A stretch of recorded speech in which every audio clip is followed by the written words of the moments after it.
You were the official in charge. Did you wipe the server? What, like with a cloth or something? No, well, no. So we looked at data from 2012 where this couple of anonymous researchers basically scanned hundreds of millions of IP addresses on the internet. And when they did that, they figured out what open doors were available on each server. We went back and looked at that data at the time when Clinton was Secretary of State. And on it, we found services, as they're called, software that was running on it that was configured in such a way that appeared to give it direct access to the internet. And there were services at the time that tech experts say shouldn't be pointing to the internet because it's at risk for hacking.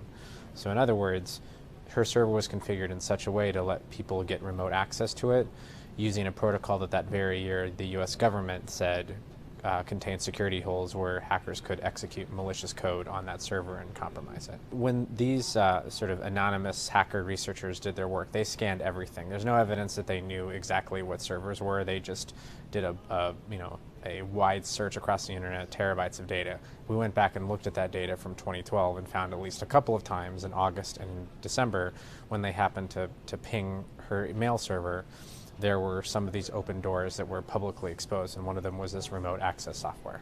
What this does is it shows that it's an example of possible poor security setup that Clinton deployed when she was Secretary of State, because if we remember, she chose to have a private server running out of her home in upstate New York rather than use a State Department email account for her BlackBerry and her iPad. There was a new batch of Clinton-related emails that came about during her time as Secretary of State.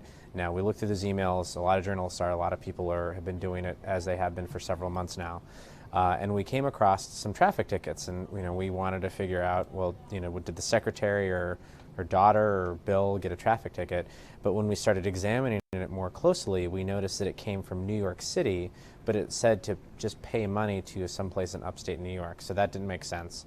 When the AP went through them, we found at least 5 of them that had come, that had a file attachment indicating that it was a virus. We looked into the origins of that. We looked into what researchers have said about the virus, and that's where it traced back to a possible Russian link server.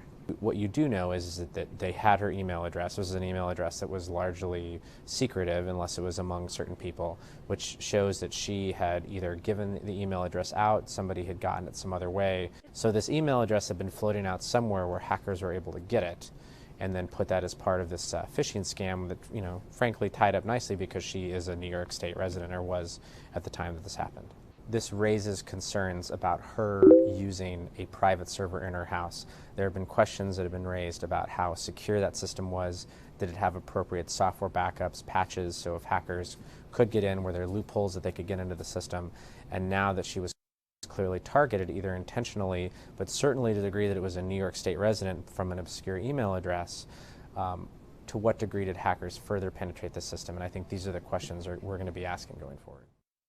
Recently, it was revealed that while I was Secretary of State, I did not use a government email. I used a personal one, leading many to believe I was hiding scandalous or incriminating emails. And to those people, I'd like to say, nice try.